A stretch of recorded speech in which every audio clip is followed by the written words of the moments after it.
Welcome to the Sustainable CT Actions and Impact Preview for the August month of August 2025. Brought to you in part by our good friends, the Connecticut Green Bank. The Connecticut Green Bank confronts climate change by increasing and accelerating investment into Connecticut's green economy to create more resilient, healthier, and equitable communities, and we are oh so glad they do. Visit them at ctgreenbank.com. The application deadline for our 2025 fall certification cycle is upon us. Yes, it is. Tuesday, August 19th at noon. You can do this. We encourage municipalities to submit application materials early if possible. And remember, answers to your questions are just an email away at info@sustainablect.org. Oh, we are looking forward to certifying your town this year. Yes, we are. In Elements this month, the next Sustainable CT Coffee Hour is all about bicycle and pedestrian safety education with Watch For Me CT. Anna Stern will be presenting on how Watch For Me CT can help make your community a safer place for bicyclists, pedestrians, and all road users. Watch For Me CT is a program spearheaded by the Connecticut Department of Transportation and the Injury Prevention Center at Connecticut Children's that focuses on reducing the number of deaths and serious injuries among bicyclists and pedestrians. Join us for a freewheeling conversation on Thursday, August 21st at 10 a.m. Remember, you can join Sustainable CT for virtual informal discussions most third Thursdays of each month. We share program updates and resources, explore your questions, and strengthen the network of Sustainable CT champions. Yes, we do. These sessions are free, and you know that free is good and open to all. For your edification, your enlightenment, and your entertainment too, it's The Impact, a Sustainable CT podcast. Hey, if a podcast drops and no one's around to hear it, does it make a sound? John Henry Burke, Sustainable CT Fellow Extraordinaire, takes over the big microphone this month to make some noise about noise pollution in Connecticut. His guests include acoustician, say that 10 times fast, acoustics expert Amy Ziffer, along with our Westcog friends Mike Toole and Francis Pickering. Our fellows have been working hard this summer on, among many other things, assessing which communities have noise ordinances on the books and developing a database of their respective details. This will be music to your ears. This month's episode of The Impact will be available on August 15th at sustainablect.org and wherever you get your podcasts. In the Community Match Fund this month, Dia de los Muertos Celebración, which, if you couldn't understand my lousy Spanish accent, is the Day of the Dead celebration. It's a vibrant cultural event that brings a cherished Mexican tradition to the heart of Connecticut, honoring and remembering loved ones who have passed. It brings together food, music, art, reflection, and collective joy. This year's celebration is scheduled for Saturday, October 18th on Pratt Street in downtown Hartford from 12 to 5 p.m. But they need your help to make it happen. Vamos, muestra la salgo de amor. Sustainable CT and Actions and Impact, this very newsletter, and me speaking to you right now with my lousy Spanish accent. It's all made possible in part by the Tremaine Foundation.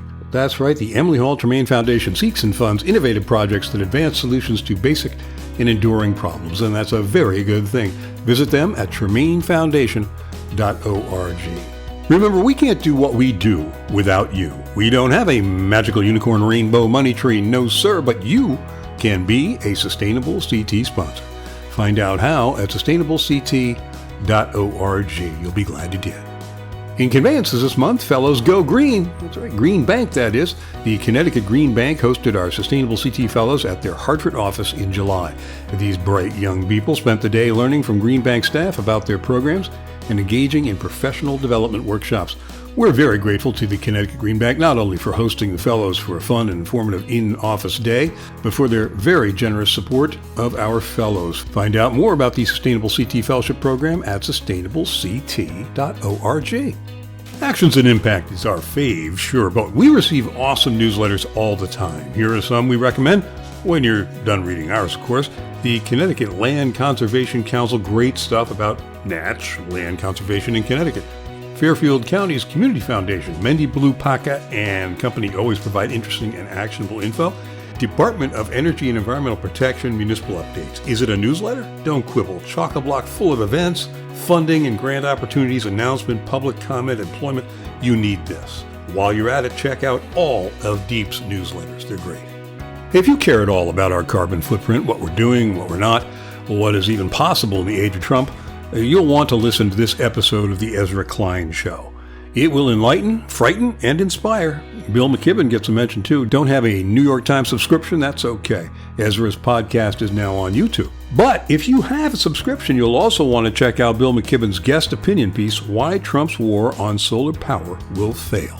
The Governor Ned Lamont announced that his administration is awarding $14.3 million in state funding to aid in the purchase and protection of more than 2,270 acres of open space through 25 properties in 22 towns and cities across Connecticut. Well, way to go, Ned!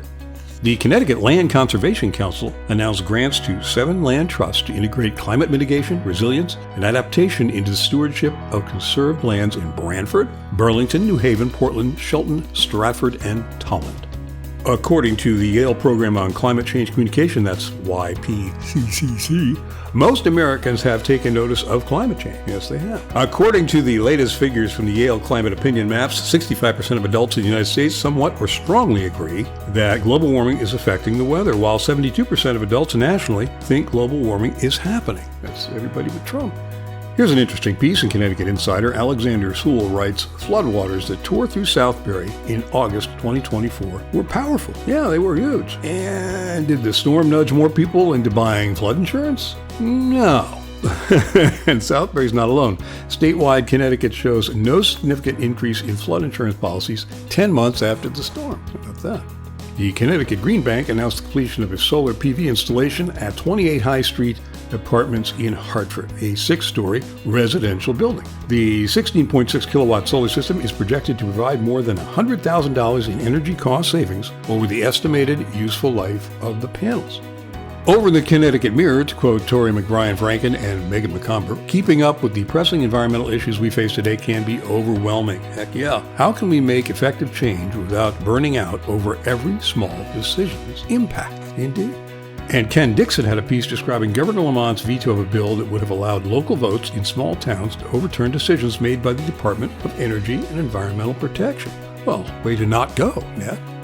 In our chronology section, where time waits for snowmen, save the date! Yes, indeed, we'll be honoring all of our 2025 certified towns and a brand new cohort of climate leaders at the Goodspeed Opera House in East Haddam on Tuesday, October 28th from 4 to 7 p.m. The Goodspeed opened its doors as a professional musical theater in 1963 in an historic building on the banks of the Connecticut River in East Haddam. This exceptional venue has hosted over 250 musicals, including over 70 world premieres, and has exported 21 productions to Broadway. Yeah, and now they have us.